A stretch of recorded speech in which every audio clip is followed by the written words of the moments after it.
So I will present a framework to input constraints in large deformations, so and to use them to register shapes. This is joint work with Stanley Dorman, Alain Trouvé, and Benjamin Charlier, and more recently, Adèle Regimi, who is now in Sorbonne. So what is first diffeomorphometry? As human beings, if we want to, if we look at these shapes, so I will specify just a bit after what I call shape, but here we have curves or 2D images. We can see first that these lines are a bit similar, these lines are a bit similar, and we can have an intuition on differences and things that they share. So it's very easy for a human being to compare this kind of shapes, for instance, visually. It's very easy if we don't have too many, of course. And it's very, very easy when the differences, when we are in dimension 2. In dimension 3, it's already a bit more complicated. And when the difference is too complex, it's a bit hard also to quantify. So one goal of diffeomorphometry is to be able to analyze, so characterizing and quantifying differences between shapes in order to study the difference between two shapes or a population of shapes. The base idea of diffeomorphometry comes from Darcy Thompson in 1917. And his idea was to say, okay, if I have two shapes, instead of describing precisely each one and then comparing the descriptors, maybe give curve description, like here, or an image, and try to find how we can deform the first one to make it look like the second one. Then the differences will be contained in the parametrization of the deformation. So the goal is more, instead of describing precisely your shapes, to understand the deformation that is necessary to transform one into the other. So our goal is, how can we define such deformations? How can we build them? How can we understand them? From a mathematical point of view, so we have this idea. Now we make the mathematical framework corresponding to that. This corresponds to an optimization problem. So if we have two shapes here, two fishes, a source one and a target one, in order, what we call registering these two shapes is minimizing this kind of functional, where we have the source S and the target shape T. The orange term is what we call the data attachment term, which measures if I have a deformation phi, how close is the deformation of the source by phi with T. So we assume that we have a data attachment function, D, that will allow to compare close shapes. And we associate to each phi a cost, an energy, that will say how much we want this deformation. Is it a good deformation? Is it a bad one? So does it cost a lot or not? And lambda is a balance factor that I guess you understand why it's important to be able to do this. So there are two parts in this kind of frameworks. A part is defining the kind of data you're considering and how you will compare close shapes. That comes with a local distance D. A distance, but especially a local one. And C of phi, so the cost, will define first what are the deformations that are allowed, and second, how much they cost. I will concentrate on the deformation model. That's what I'm interested in, but there's a lot of work to do on the first part. Just a small thing about it. We assume that we have what we call shapes. So shapes is a very large name, let's say. It can be point cloud, point clouds. In this case, the distance d can be Euclidean and Hausdorff or measure distance. If you have curves or surfaces, you can compare, you can define your distance d via the current or varifold distances. I will not explain them right now, but just keep in mind that with current or varifolds or oriented varifolds, we are able to compare the support of curves, the support of surfaces, which means that we can say whether two surfaces or two curves are close to each other without having a parametrization of them. We do not need point correspondences, which of course is very useful in practice, and we can have images. We can combine also all this kind. We can have curves with some landmarks or images with a curve with corresponding to a segmentation. We can have many possible shapes. In the following, I will use surfaces with the varifold distance, but everything that I show can be used for other applications. So that's what we call shape, and that's what I will call shape in the following. Looking at this, we think that it can be anything, and it can almost be anything. The only requirement that we have is that it's a geometrical variable that can be deformed by a deformation. We want to be able to say, okay, if I give you a deformation, in particular if I give you a diffeomorphism, so one-to-one and regular enough deformation, how can I transport my shape? And we add a small, but not so small requirement, which is we want to build deformations as flow of vector fields.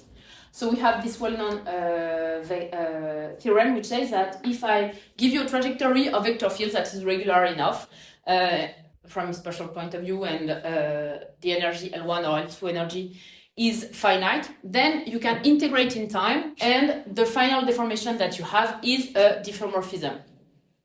What we want is that we are able to transport shapes by diffeomorphism, but also by vector field. I will not go too much into detail for that, but that's what we do. And just a reminder, I guess you all know what is the flow of diffeomorphism, but I plot in green a vector field, which is here a local translation, and I integrate in time, and the deformation of the grid is the final diffeomorphism. So when I will in the following, we will build trajectories of vector fields, and when we integrate it out, we obtain deformations. So what kind of deformation can we build, and how can we use them to do shape registration? The shape registration problem can now be written like this, as we want to build diffeomorphisms as flow of vector field. The energy associated to a deformation will be the integral of a cost associated to this vector field, and the way we transport the source shape will be by applying the final deformation. I would say quite well known now framework is the large deformation diffeomorphic metric mapping, which is a particular case of this general framework, where we say that the trajectories of vector field that we consider are all L2 trajectories. So we set a space of vector field V, which has some requirements. I will not go into detail here. And the cost associated to it is just the L2 norm of this time-dependent vector field. Writing this is quite simple, but this is a powerful framework. You can show that you have existence of minimizers. You can parameterize the minimizers by initial variable in the cotangent of your shape space. And you obtain very accurate registration with this kind of framework. So in general, I would say that works very, very well. But I'm interested in the cases where it doesn't work. But keep in mind that in general, it does work. But sometimes the output of this framework is not exactly what we would like to have. For instance, if you want to register these two leaves, the small one into the black one, what you will have with this kind of framework is this kind of deformation, which is very good. Okay, you have a registration that is quite satisfying, and as you have no other information, what you see that your curve, your leaf is growing, which is very great. However, what we know is that these two curves come from the left image here. So it's one small leaf here. Sorry, you have the scale here, and the second one is this one. And before it grew, scientists put some black dots here, and then they let the leaf grow. And so you see that at first there were a uniform distribution of the black dots, but not at the end. So it means that the pattern of growth is not the same at the bottom or at the tip of the leaf. And the question, and of course it's not what we observe here, okay? Just a spreading, because in the model we didn't incorporate any additional knowledge. So it does a very good job when you don't have additional knowledge. But if you do know, or if you want to recover this kind of knowledge, how can you incorporate this in the deformation model? That's what I'm interested in. It's how to incorporate structure. Well, the key point here is that you, if you have, so that's a schematic view of your shape space. So let's say the O, it's a space of leaves, okay? And all your Q are various leaves. What you do with LDDMM is that you say, okay, I will find a path in this space such that at each time, the speed of my shape will be given by the application of a vector field. And the vector field at each time can be any vector field in the same space of vector field V. Okay? You allow any kind of this path. The only thing that you want is to go from the source to the target, roughly. Okay? Here you see, and you want to do this with at minimal cost. Here you see that if you allow any kind of vector field belong to the same space of vector field at each time, you will not be able to incorporate the fact that, and you penalize it in the same way at each time, which is independent from the shape. You will not be able to say that depending on the position of your shape, you want to have a bigger growth at the bottom than at the tip. Because you cannot incorporate here the knowledge of where the tip of your leaf is. So in order to do that, you need to be able to incorporate some structure in the deformation model, and it cannot directly come from the framework that I presented earlier. In order to do that, you have three main steps, I would say. The first step is extracting what we call geometrical descriptors, which means relevant data for the structure. That can be your whole shape, your curve, or maybe some landmarks you have on it, or some other geometric information you have about your data. But you need to be able to say, okay, this is the geometric information that will help me building the structure. Then you need to say, okay, now that I know this kind of geometric information, what is the structure that I want to build, and how much it costs to use the structure, how much it costs to deform my shape this way. And you need to say if my shape evolves, how does the structure evolve also? How does it follow the integration of the flow? In order to do that, I would say that there are two main possibilities. The first one is to define local field generators. So you have some landmarks, you have some curves, anything giving you some shape information, some geometric information, and you explicitly say the vector fields that I want to observe given this geometric information are these ones. The other one is to say we allow every vector field as in the LDDMM, but we will penalize them in a way that depends on our shape. So that's the way to say, okay, the tip is here and it costs more to make the tip grow to make the bottom of the leaf, the base of the leaf grow. There are two main approaches, and we defined a few years ago a framework that we call the deformation modules that allow both that goes in the two directions simultaneously, I would say, depending on the one that you use.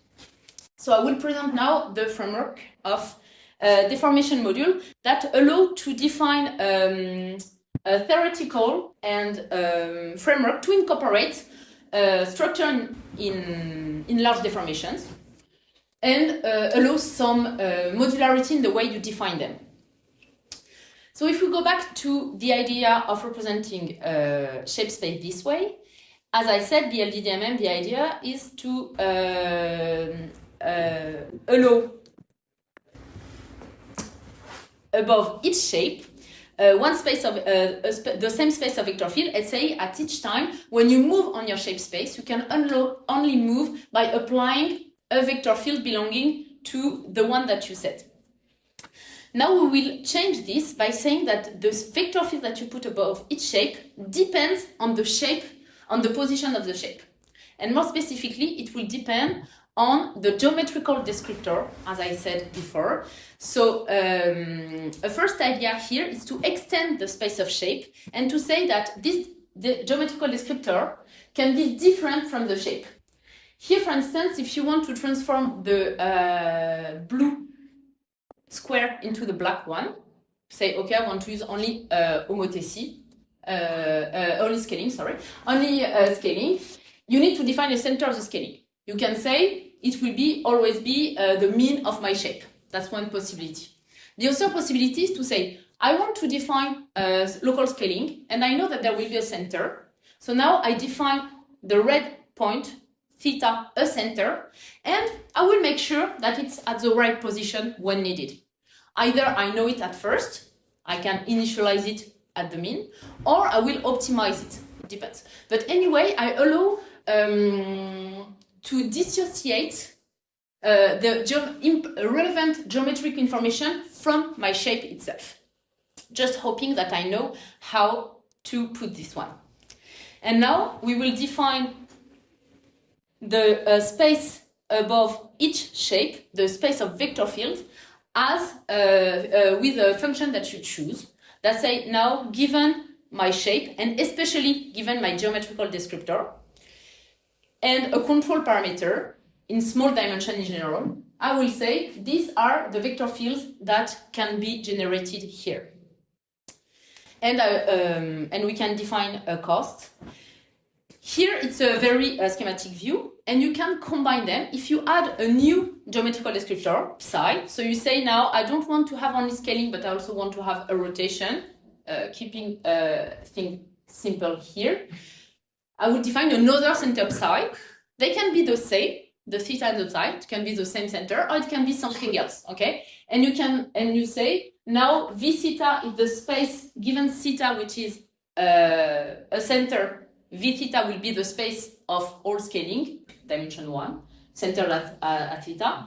And V psi, if I give you another center, it will be the space of infinitesimal rotation, also dimension 1, centered at psi. And if you combine these two prior that you have, now I give you a shape, I give you two center, and you say, okay, for each shape and each combination of two centers, you can generate vector fields that are a sum of one scaling, and one infinitesimal rotation. And you can combine more and more. The only thing that you enforce is that at each time, the trajectories that you will consider are such that the speed at each time is given by the application of a vector field that is in the fiber above each shape. So if you have a combination of a scaling and a rotation, your shape, your center of the scaling and your center of the rotation will be displaced at each time by the application of the sum of the same scaling and the same rotation. And if you add another prior on the type of vector field, on the type of infinitesimal speed that you allow, you will add them. So that here, as I said before, one key point is how does the structure evolve during the integration of the flow. Here we enforce the structure to evolve in a similar way as your shape, as we ensure that the trajectories on your shape space and the trajectories on the shape of geometrical descriptor will follow this, come from the application of the same vector field.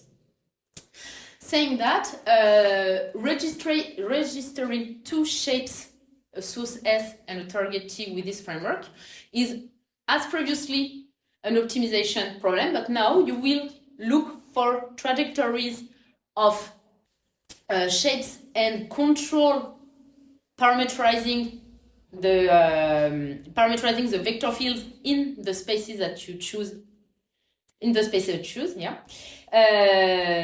And you minimize also a sum of two terms, a cost that you defined, and the data attachment term, which says, given the trajectory of vector field that you choose, where is transported the source.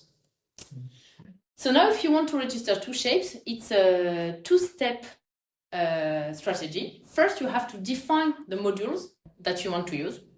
As I said, you can say, okay, I know that I want to have some local scaling here. I know that I want to have some local translation. I want this area to move, this one not to move. You define appropriate deformation module depending on the prior that you have on your shapes. And then you want to minimize once you have built your deformation module. So once you have built the field generator saying, given one shape and all the geometrical descriptor, what are the vector fields that you want to define, and you have defined also the cost, how do you minimize this energy?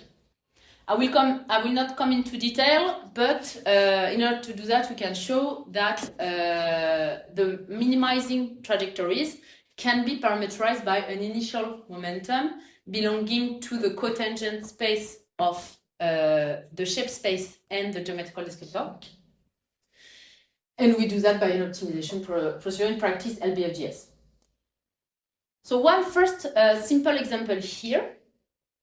If you have these two shapes, okay, what shape, and you want to check without pre-registration, you can of course do a rigid registration before, but here we do not do it, just as an example. You can build deformation module that will do the rigid registration, a rigid global translation and global rotation. So you just define a deformation module saying at each time my vector field will be a sum of a global translation and a global rotation. That's two modules that you combine. And you want to make the strap length bigger or smaller. That's one first guess to analyze the differences between your two shapes. In order to do that, a first idea is to just put some local translations at the end of the watch, and to constrain the vector of the translation to be in the same direction as the strap length. That's a first very simple initial guess. And you say, okay, if my watch moves, I want the direction of my vector to move similar way. Okay, and that's very easy by the differential of the vector field. And now I have defined my modules: global translation, global rotation, sum of two local translations at the end. And I said, now that I have defined my deformation module, I have to find the best trajectory using only this vector field. I have to find the best trajectory, bring the blue shape into the black one. And so here is what we obtain. This can be an idea. One goal here would be, for instance, to try, is it a valid hypothesis? Only this small hypothesis that you have only a post problem and a strap length difference between the two shapes. Is it a reasonable idea to characterize the differences between my two shapes? Here we see that it's not really enough. We don't have exactly what we want, but still it matches roughly what we want. So this is a very simple case because we have explicit vector fields. We say that the strap length will be changed only by local translation, but that will not be enough to model this kind of behavior, to mimic the growth of a leaf. In order to do that, we introduced what we call implicit deformation modules. Here, instead of having a field generator, so the way you define your fibers above each shape with an explicit formula, as previously, global translation, global rotation, local translation, that's very explicit, that's very easy to define. We will define these fibers of vector field above each shape from properties that the vector field should satisfy. More specifically, we will define, given a shape or the geometrical descriptor Q, and given a control parameter H, that can be of small or higher dimension, we will define it at the minimum of the sum of these two terms. The first term is a regularizer that I will not talk too much. But here,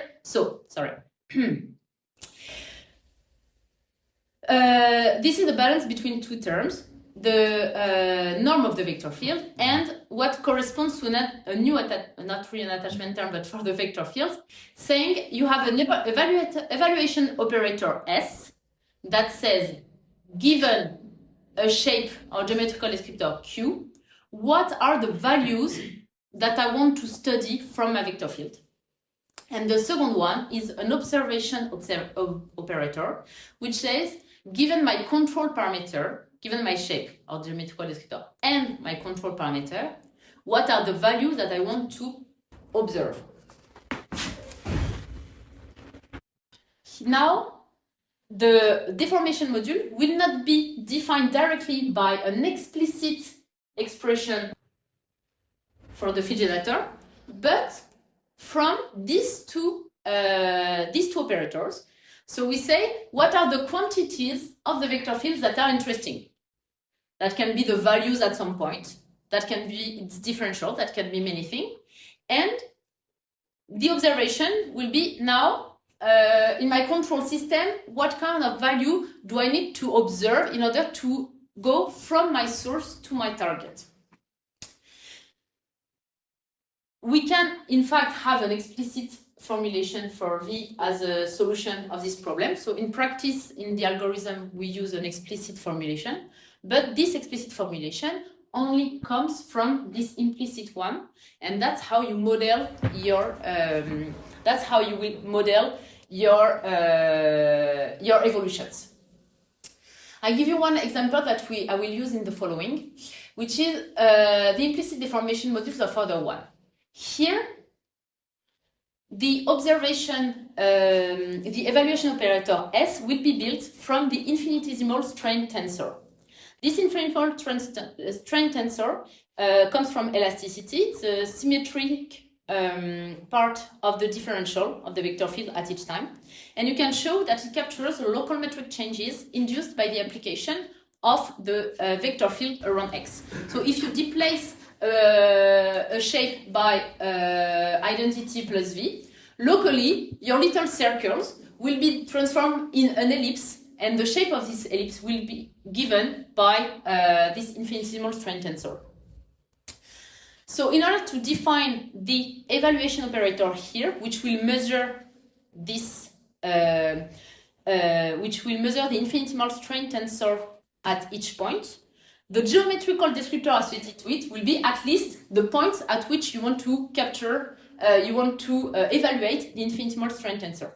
So we call it implicit deformation of order 1 because it uses the differential of order 1 of your vector field. And what we want to capture here is, what we want to constrain, is the values of this infinitesimal strain tensor. So we want to say that we know, keeping in mind the growth of the leaf, we know that locally, at each time, the speed should transfer at this area, your local circle, in a horizontal ellipse, and displace more a vertical ellipse, and what are the size of the axis of this ellipse. This infinitesimal strain tensor is a symmetric matrix, so of course you can diagonalize it. And the eigenvector of this matrix at each time will correspond to the orientation of the axis for your little ellipses. So if you have a circle at the beginning, you infinitesimally deform it with your vector field V. The axis of your ellipse will be given by the eigenvector of your strain tensor at this point. And the size of this axis will be given by the local, by the eigenvalues. If you imagine now that you are modeling an evolution of a shape and you want to constrain this infinitesimal strain tensor, you can imagine that if at first you say, okay, we should have only horizontal ellipses, saying that you have only you ensure that you have only horizontal scaling but no vertical one, okay? And now you imagine that your shape is rotated by the action of some other deformation. Of course, you want the horizontal direction to be rotated also. So you want the eigenvectors of the strain tensor to be transported when you deform your shape. That's why you here the geometrical in the geometrical descriptor Q, you will not only have the points at which you want to constrain your infinitesimal strain tensor, but also eigenvectors represented by rotation matrix, saying that these are the direction of principal elongation under the action of your vector field. So that gives you the evaluation operator, which say, okay, I have these points. I want to know what is the value of the infinitesimal strain tensor at this point. And you have an observation operator A, saying now, if I have these points and this orientation, I know the eigenvalue. I know what should my local ellipses look like. Okay, the orientation will be given by your rotation matrix, and you assume that you have a linear model for your eigenvalues. So you assume that you have an operator. For instance, if your control H is of dimension 1, it will AQH will just be this scalar times a model that you have for your eigenvalues. I'll give you examples of the value of this AQ of H, so this observation operator, just so that it's easier to understand. If you constrain your strain tensor at these blue points, okay, and you assume that your eigenvectors are the canonic basis, and so it's identity, your rotation are identity. And you have alpha and beta, such that beta, so the vertical elongation, will be twice, for instance, the horizontal elongation. So for instance, alpha equals 1 for each point, and beta equals 2. What you say is that if you apply your vector field infinitesimally at each point, local circle will be transformed this way, into local, almost vertical ellipses, okay? You want a vertical elongation to be twice as big as the horizontal one, and you want it to be the same everywhere. That's why you have a scalar control, which means that you have the same pattern of deformation everywhere. Here is the vector field minimizing the expression that we had before, and here is the local deformation induced by applying this vector field. Now, if you change, you rotate your matrices. You have this. So instead of having identity for eigenvectors, the canonic base, you just rotate by P over 4. This is the kind of deformation that you have. And now if you have a non-uniform pattern, so you still have the vertical elongation that is bigger than the horizontal one, but it's not the same everywhere. You assume that on the right, it's a larger vertical elongation than on the left. Here's the kind of pattern that you observe. So you can have really non-trivial deformation induced by very simple constraints that you put on your vector field. Here you see, as I said, that the rotation, as I said before, you understand why you want this rotation matrix to be part of the geometrical descriptor, because here you see that at first the eigenvectors are the canonic base, okay? You have horizontal, vertical, but if you move, you have local rotation. Infinitesimally here, you have a local rotation. So you want your eigenvectors to follow this deformation. That's why we have to specify how vector fields can deform your rotations matrix, but I will not go into details here. So if we go back to the watch example here, we keep the same idea as before, that you want to have a global translation rotation. Of course, we can do a rigid registration before, but it's not always perfectly accurate. And now you will assume that you have a segmentation of your source shape, okay? You know where is the case, and you know where are the lengths. Instead of putting saying that you want local translation pushing or pulling the end of your straps, now what you say is you define a very simple model saying, okay, I build my implicit deformation module, and now assume that I have 3 patterns. I combine 3 patterns. The first pattern will say I want a horizontal elongation on the right strap. The second one, I want a vertical elongation on strap 2. Of course, each one are controlled by 2 different scalars, which can be positive or negative, saying whether you want to elongate or shrink the straps. And as we said, we saw before that this was not enough to map the 2 shape. We also allow isotrope scaling on the case. So the ellipse is flat for the strap because we do not want to see vertical elongation, only horizontal. And the ellipse here are circles, saying that we want to we want to have the same amount of shrinking or elongation vertically or horizontally. That's my model, which is easy to build. One goal of this model is to build easily some vocabulary, and you can allowing to play with this vocabulary to register shape. So now I have defined my deformation module. Once the implementation of the idea of implicit deformation module of other one is done, I only have to define these ellipses.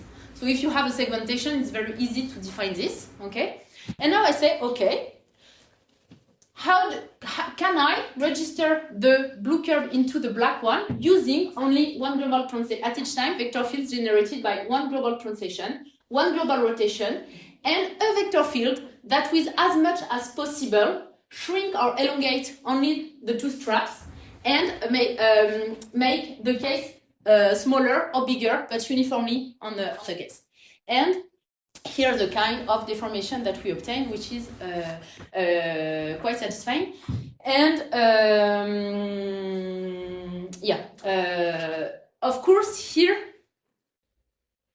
so here are the initial local frames that I put, so the initial eigenvectors, and we see here that it's really important that they rotate, because as we have the rotation, what we call horizontal at the beginning, the horizontal elongation, at the end it's not really horizontal, but from the point of view of the shape, the horizontality is like this, and as we transported the local rotation matrices, the eigenvectors, we can still have a horizontal elongation, but horizontal now, it's not really horizontal for us, but still horizontal for the shape. Mm. Of course, here we assume that we knew that our shape was horizontal. It's almost done, no? 5 minutes. 5 minutes? Yes. Okay. So sometimes you don't know exactly what are the initial rotation. So you want to be able to estimate them. For instance, here, if you have these 2 rabbit heads, you want to register the blue one into the black one. You have, once again, in the idea of defining a vocabulary, you want to test an hypothesis. Okay, I assume that there are 2 main differences here between my 2 shapes. First, the right ear doesn't have the same length. So I would like to have a uniform, but it can be a non-uniform depending on some prior you have, but here it will be uniform, but you could incorporate something else. A uniform elongation, but along the ear. So you need to know what would be the initial orientation here. So you have a global rotation translation. And in order to do that, So that would be the first main difference. And the other one, you see that the ear don't have the same position. So you would like to define the deformation module or vector fields that can make the ear closer or further from each other. So in order to do that, we will define two deformation modules. So this is the source shape. You, as previously, you put points on which you want to constrain your infinitesimal strain tensor at each time, okay? And you assume that you have a segmentation, of course, if you want to constrain to have elongation of the ear. So here, I don't know if you see the green dots, you assume that, so these ones, if you have a segmentation, it's easy to say that these dots, the green one are the one corresponding to the ear. And you want to have a unidirectional stretching. So that's what you do, because you don't know what is the direction of the ear. So now, in the code, what we do is that we allow to optimize some parameter of your implicit module. You will say, okay, roughly when you look at it, it seems that two angles should be enough to describe the main orientation for your ear. So, and you want to know what is the length here. So you would have at first one angle and then another angle. You start with the same angle for everyone, but you say, okay, I want to estimate in my optimization. I also want to estimate these angles and where should be the shift between one angle to the other angle. So now you have an implicit deformation module with a control of dimension 1, because you say, I want to have something rigid on your points here, but here you want to have a unidirectional stretching, and the direction will be given by the angles that you will estimate. And the other one will will allow the ear to change their position. So how would you do that? That you have a triangle like that, and you want to reduce the angle or to increase the angle. How do you do that? You allow to have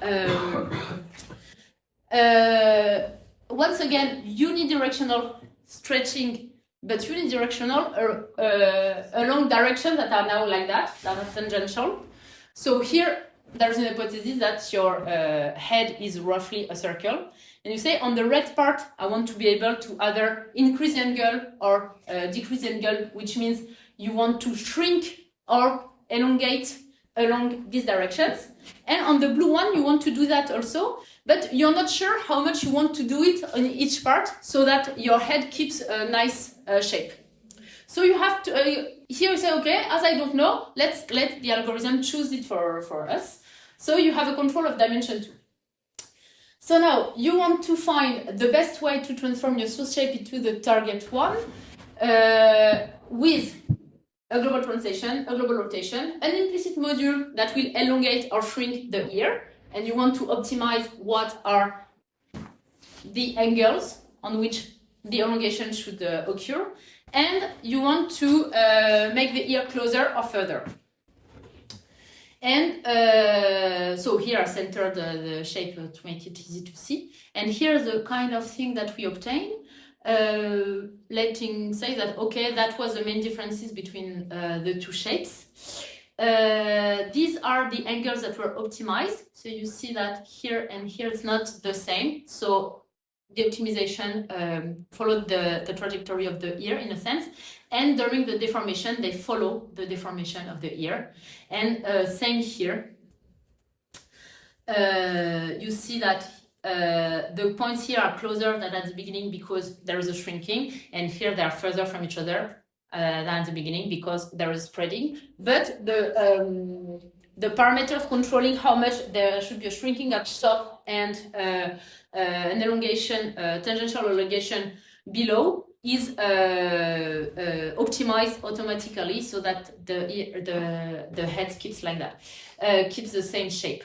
Okay. So here we assume that we knew how much elongation, the pattern of elongation that we like, so the shape of our ellipses, even though we estimate some parameters, there is a possibility to also estimate these patterns. I will not come into detail, but Here is what we obtain. We initialize the pattern of deformation this way, the pattern of constraint for the infinite strength tensor this way, and this is after optimization. So we recover the basipetal growth here, and there is a question about the accuracy of what we estimate and how much information we need to have on the shape to be able to do this kind of estimation. So this is the work that is done right now by Adèle Regimi, understanding when we can estimate this kind of parameters and how well we can estimate them.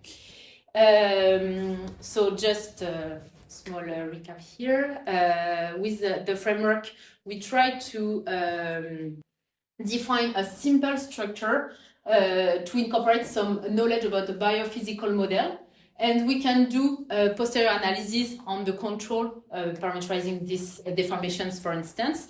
The idea is really, if we go back here, sorry. So here you see that we define something that the pattern that we define are really non-smooth, okay? We really say on the ear we want to have something that is really not zero, and we want to have strength tensor that is totally zero outside, but all the smoothing is directly comes from the model. We don't have to do the smoothing by ourselves. We define something that is roughly what we want to see, and with the framework it directly uses this vocabulary to define smooth deformations. I didn't talk about the code, but we developed a code, an algorithm that is available here with the documentation, and you can have more detail. Thank you very much. Merci, Barbara. Is there questions? Oui. Thank you for the presentation. So, in fact, it's a way to, so what you presented is a way to incorporate knowledge, theory knowledge, in the deformations. Okay, but still you are using a sort of interpolation methods using the kernel of the reproducing point in no space. And so my question is, okay, in fact you introduce many parameters, a lot of parameters. And so how do you choose from data? How do you pass from observing data to estimation of these deformation modules? And from an optimization perspective, it seems to be super hard to optimize on this parameter space. So what is your experience with that? And second question, can you simply remove the use of the reproducing kernel in that space when not sufficient knowledge on non-deformation? Remove? Just get rid of regularization. Get rid of the interpolation of the kernel. Okay, so first on the first part of the question, so the parameters that we have here are the points on which you want to constrain. For instance, for the example of implicit deformation modules of order 1, we have the points on which we want to constrain the strength tensor. The infinitesimal strength tensor, okay? This can be uniformly spread on your shape. The parameter would be how fine you want your grid to be. And you're saying that you have to choose the width of the kernel or something like that? Yeah, we have to. So here, yes, that's what we're working on right now. So if you go back here, if you want to do this registration, what we do is that we define these points, okay? So you can define these points automatically. What you need to say is how fine you want your grid to be. And then what we observed, and what we are doing some experiments right now to rationalize this kind of choice, okay? The size of the kernel will be dependent on the size of your grid. But the problem is that the grid is evolving over time. Your grid points. Yes. Yes, exactly. So how do you take this into account? One goal will be to define a continuous. So right now it's a discrete setting. but the goal is to define a continuous setting where you could make some points appearing so that the distance between 2 points remain roughly the same, even though you have a big change of scale between two shapes at 1 point. But you still would need to have to define the step of your grid.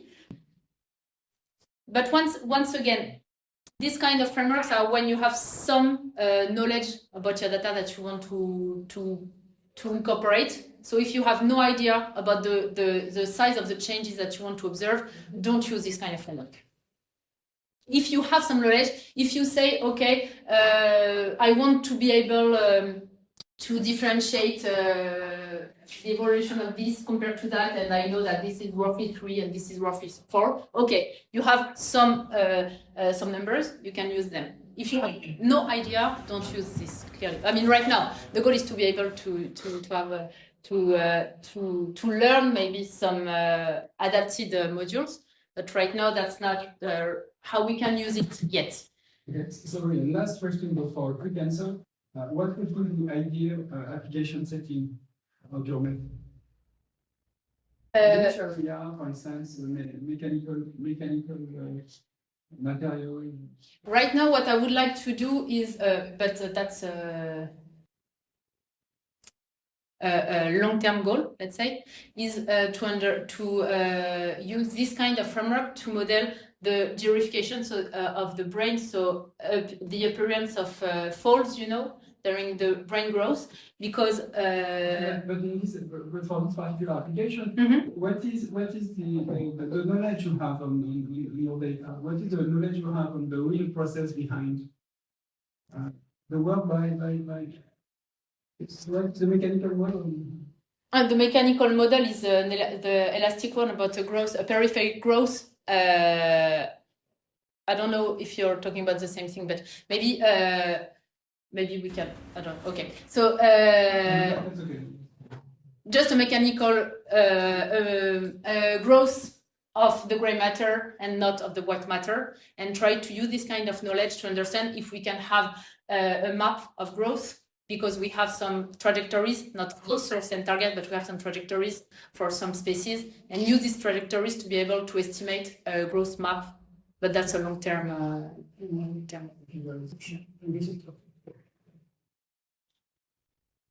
Autre question? Derrière, vas-y. Thank you for your presentation. I've got a question between the relationship of the algorithms that you're doing and the theoretical frameworks that you presented at the beginning. Correct me if I misunderstood. I have the impression that you're doing a time step like algorithm when you compute approximation of the velocity field at each time step, and so you've got some kind of dynamics algorithm.